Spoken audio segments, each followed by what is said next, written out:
तो hello aspirant, welcome to all of you on crack now. Crack now पे मैं जय सिंह आप सभी का स्वागत करता हूं। पिछली कक्षाओं में हमने बीपीएससी के क्वेश्चन को सॉल्व किया, मेंस के क्वेश्चन को, जिसमें 68 69 बीपीएससी को हम कंप्लीटली कर चुके हैं। उसके पूछे गए क्वेश्चंस को 67 बीपीएससी के मेंस क्वेश्चन को हमने अटेम्प्ट किया है। अब नेक्स्ट कुछ बचे हुए क्वेश्चंस हैं 67 बीपीएससी के, उसको देखेंगे।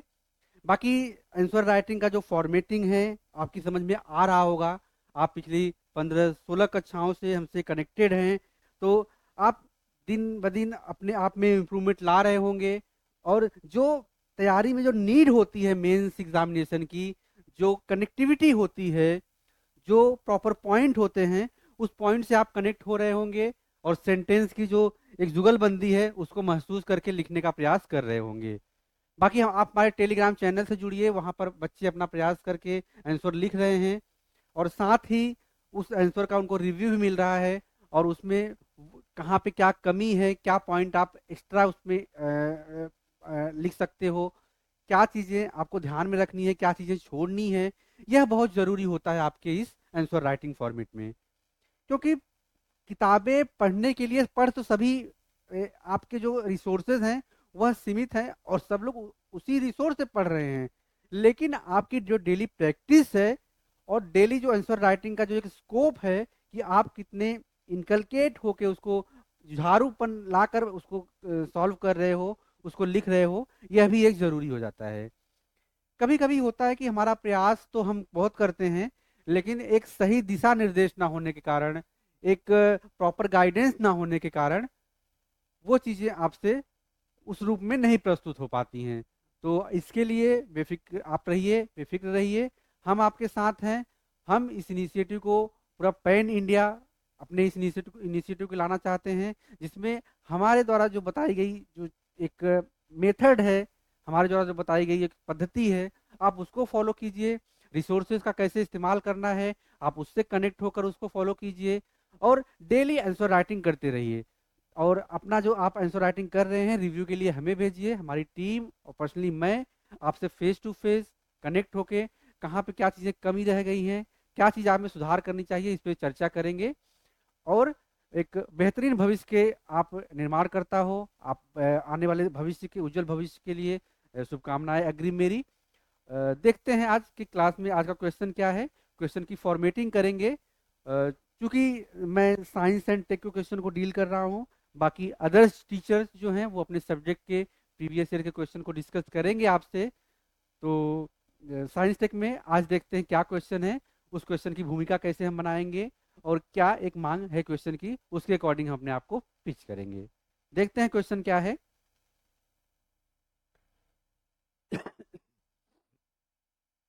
क्वेश्चन आपका टेक्नोलॉजिकल और जो बिहार स्पेसिफिक क्वेश्चन होता है, दोनों को मर्ज करके पूछा गया है। इसमें बिहार एक बाढ़ प्रवण राज्य है। आधुनिक तकनीक बाढ़ को नियंत्रित करने और इस प्रकार की आपदा का प्रबंधन करने में कैसे मदद कर सकती है? उपयुक्त उदाहरण सहित अपना स्पष्टीकरण दीजिए। तो जैसे आप जब बिहार की ज्योग्राफी देखोगे, उसकी भौगोलिक स्थिति देखोगे, तो वहाँ पे कोसी नदी जो है बेसिकली एक भारी मात्रा में अपने साथ जल को लेके आती है, और उस रीजन में काफ़ी ज़्यादा बहाव क्रिएट करती है, बाढ़ की स्थिति लाती है। तो उसी के संदर्भित क्वेश्चन पूछा गया है आपका कि बिहार एक बाढ़ प्रवण राज्य है, Bihar is the flood prone state, how can the modern technology help to control flood and manage this kind of disaster, give your explanation with suitable example. तो आपको जो ये बाढ़ संबंधी जो समस्या है, उस समस्या को कैसे तकनीक के माध्यम से नियंत्रित किया जा सकता है, उसके संदर्भ में आपको अपने आंसर की फॉर्मेटिंग करनी है। आधुनिक तकनीक बाढ़ को नियंत्रित करने और इस प्रकार की आपदा का प्रबंधन कैसे किया जाता है, उसके संदर्भ में आपको अपने आंसर को लिखना है और उपयुक्त उदाहरण सहित स्पष्टीकरण देना है। तो चूंकि ज्योग्राफिकल स्थिति उसकी बाढ़ प्रवण है, तो इस वजह से ये क्वेश्चन बार बार बाढ़ आता है हर साल। तो उसके मैनेजमेंट कैसे किया जाए, क्या तकनीकी पद्धति अपनाकर हम इस बाढ़ के जो डिजास्टर है उससे होने वाली जो जन धन की हानि है कम कर सकते हैं, उसके संदर्भ में हमें अपने आंसर की फॉर्मेटिंग करनी है।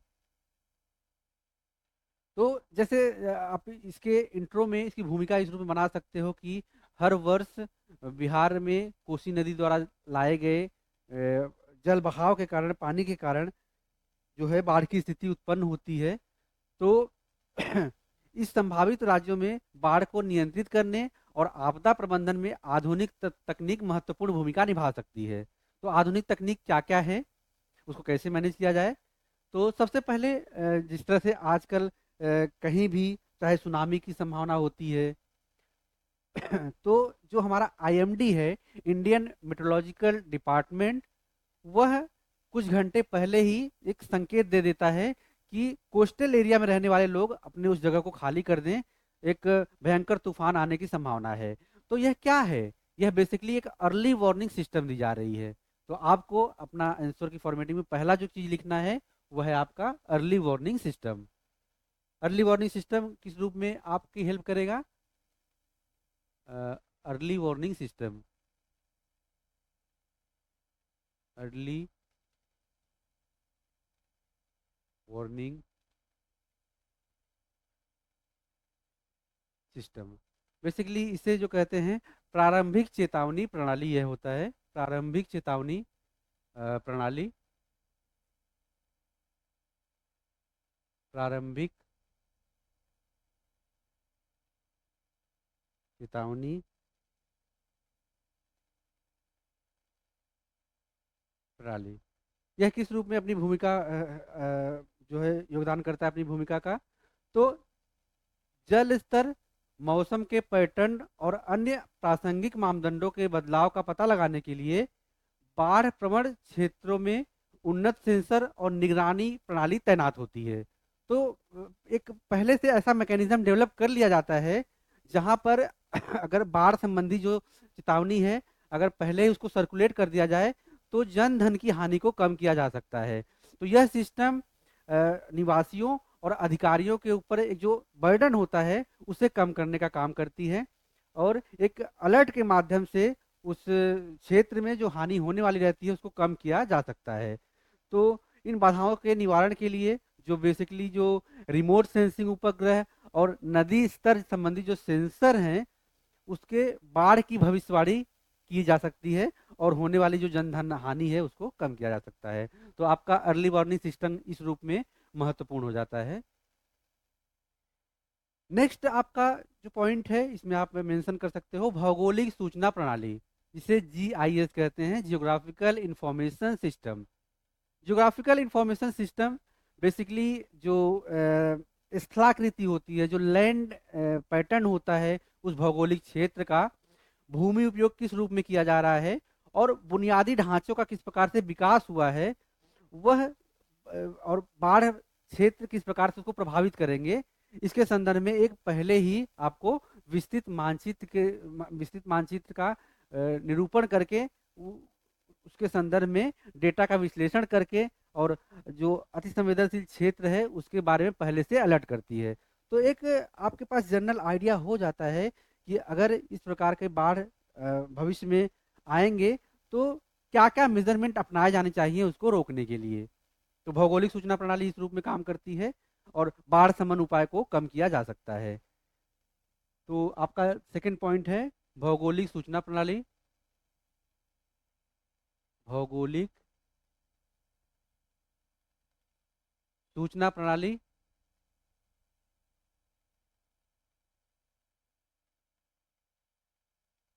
भौगोलिक सूचना प्रणाली,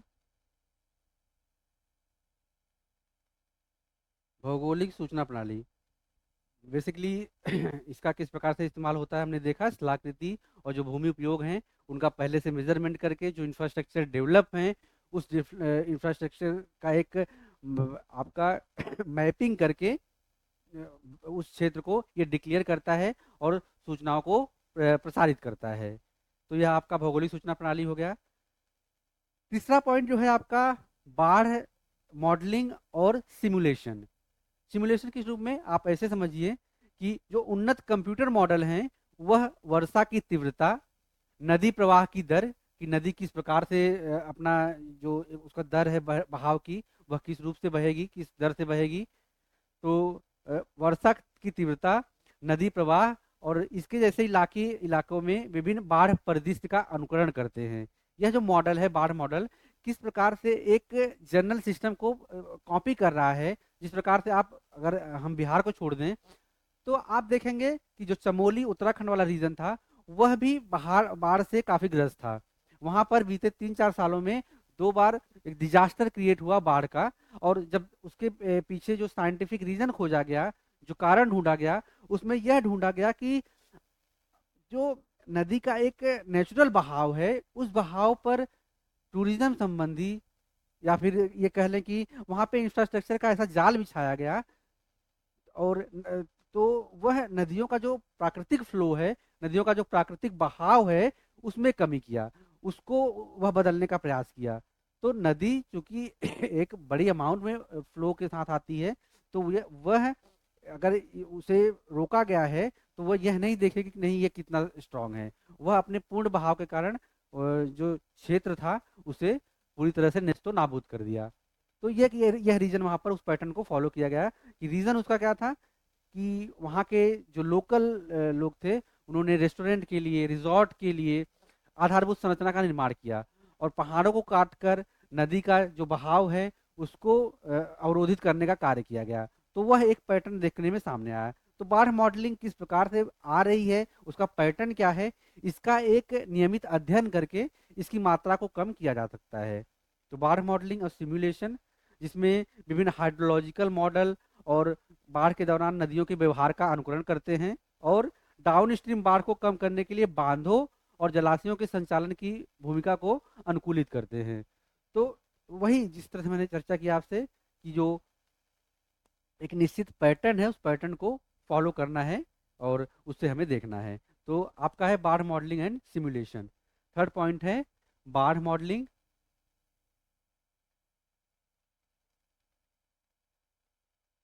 और सिमुलेशन।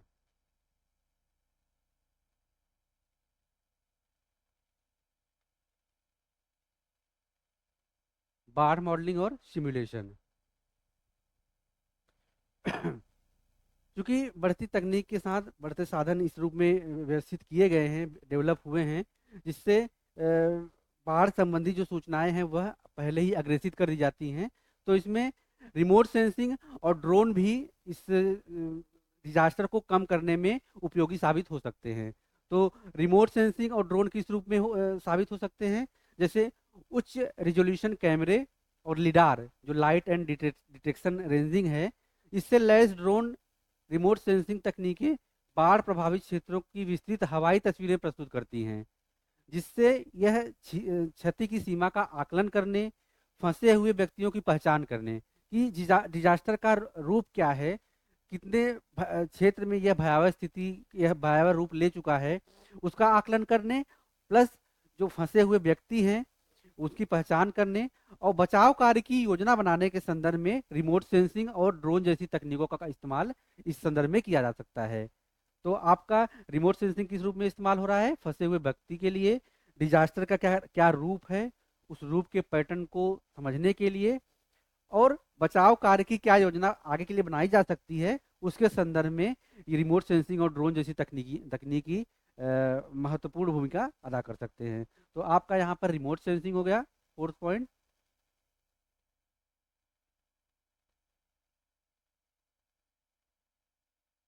रिमोट सेंसिंग और ड्रोन, रिमोट सेंसिंग और ड्रोन। फिर आधुनिक जैसे जिस प्रकार का एक स्ट्रक्चर डेवलप किया जा रहा है जिसमें मोबाइल एप्लीकेशन, क्योंकि हर हाथ में मोबाइल पहुंच चुका है, तो मोबाइल एप्लीकेशन जो एक संवेदनशील क्षेत्र है उस क्षेत्र में मोबाइल एप्लीकेशन का निर्माण करके जो हानि हो रही है, जो डिजास्टर क्रिएट हो रहे हैं उसके संदर्भ में लोगों को जागरूक किया जा सकता है।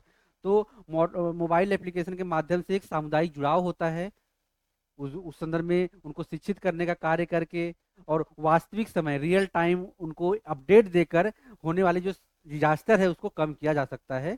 तो आपका मोबाइल ऐप के माध्यम से लोगों का सामुदायिक जुड़ाव जुड़ाव पांचवा पॉइंट आपका है मोबाइल एप्लीकेशन के माध्यम से।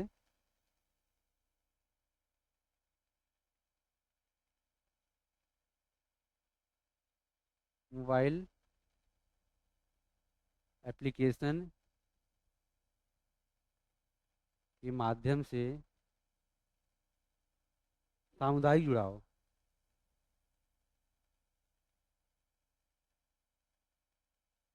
सामुदायिक जुड़ाव। इसके अलावा और जो कार्य हैं कि जो कृषि संबंधी जो पद्धति है उसमें भी बदलाव करके जो बांध का एक निर्माण होता है, बांध का निर्माण जो है इस रूप में होना चाहिए कि पानी का रुकाव ना हो, और जब पानी को छोड़ा जाए तो उससे आसपास के क्षेत्र प्रभावित ना हो। तो बांध संबंधी जो एक इंफ्रास्ट्रक्चर है उसके डेवलपमेंट को लेकर जो सरकार द्वारा बनाई गई नीतियां हैं उस पर भी एक तरीके से मंथन होना चाहिए। और ये सारे पैटर्न हैं साइंटिफिक डेवलपमेंट के, जिसमें तकनीक का इस्तेमाल करके हम बाढ़ जो है बिहार की उसको कम कर सकते हैं। अर्ली वार्निंग सिस्टम के माध्यम से, भौगोलिक सूचना प्रणाली, बाढ़ मॉडलिंग और सिमुलेशन, रिमोट सेंसिंग और ड्रोन का उपयोग किस प्रकार से किया जा सकता है बाढ़ ड्रिवन क्षेत्रों में हेल्पफुल के लिए, वहाँ के लोगों के रिलीफ के लिए। और फिर मोबाइल एप्लीकेशन के माध्यम से जो सामुदायिक जुड़ाव है वह भी एक महत्वपूर्ण भूमिका निभाता है। तो यह हमारा मेन बॉडी पार्ट हुआ। हमने अपना इंट्रो दिया और मेन बॉडी पार्ट देखा। कंक्लूजन में आप लिख सकते हो कि इस आधुनिक तकनीकों का लाभ उठाकर अधिकारी, जो मैनेजमेंट व्यवस्था है, जो अथॉरिटी है, वह बाढ़ की भविष्यवाणी करने, उसे कम करने और प्रतिक्रिया देने की अपनी क्षमता में उल्लेखनीय रूप से सुधार कर सकते हैं, जिससे अंततः बिहार जैसे बाढ़ क्षेत्रों में जीवन और संपत्ति के नुकसान को कम किया जा सकता है। तो बेसिक सा आपका यही है कि आप इस तकनीकी का इस्तेमाल करके जो होने वाली डिजास्टर है उसको कम कर सकते हैं, ताकि जो जन और धन की हानि है उसमें कमी लाई जा सके। तो इस रूप में आप अपना कंक्लूजन दे सकते हैं कि इस आधुनिक तकनीक का लाभ उठाकर अधिकारी बाढ़ की भविष्यवाणी करने, उसे कम करने और प्रतिक्रिया देने की अपनी क्षमता में उल्लेखनीय रूप से सुधार कर सकते हैं, जिससे अंततः बिहार जैसे बाढ़ प्रवण क्षेत्र में जीवन और संपत्ति के नुकसान को कम किया जा सकता है। तो यह आपका एक जो कंप्लीट फॉर्मेटिंग है आंसर का, वह कंप्लीट होता है। इसके अलावा आपको और कोई पॉइंट ऐड करने हैं तो कमेंट बॉक्स में आप हमें सजेशन दे सकते हो, अपने पॉइंट को लिख सकते हो। और अगर हमारी प्रोग्राम में कुछ बदलाव आप चाहते हो, आप अपने अकॉर्डिंग चाहते हो कि क्वेश्चन के संख्या को बढ़ाया जाए एक वीडियो में, तो आप उसका भी हमें सजेशन दे सकते हो। इसके अलावा इस इनिशिएटिव को लोगों तक पहुंचाइए हमारे। मैं बार बार कह रहा हूँ कि आपका प्रैक्टिस जो है वो प्रैक्टिस ही आपको आगे बढ़ाएगा, और इस प्रैक्टिस में जितने लोग आपके साथ सहभागी होंगे वह इसका हमारे इस प्रोग्राम का लाभ ले पाएंगे। तो इस चैनल को सब्सक्राइब कीजिए, अपने दोस्तों के साथ इस वीडियो को शेयर कीजिए, और अपने कम्युनिटी ग्रुप में, अपने स्टडी सर्कल में इस वीडियो को शेयर कीजिए। पढ़ते रहिए, व्यस्त रहिए। मिलते हैं नेक्स्ट क्लास में नए क्वेश्चन के साथ, नई ऊर्जा के साथ और नए रणनीति के साथ। तो चैनल को सब्सक्राइब कीजिए, चैनल है क्रैक नाउ। मिलते हैं नेक्स्ट क्लास में। Thank you so much.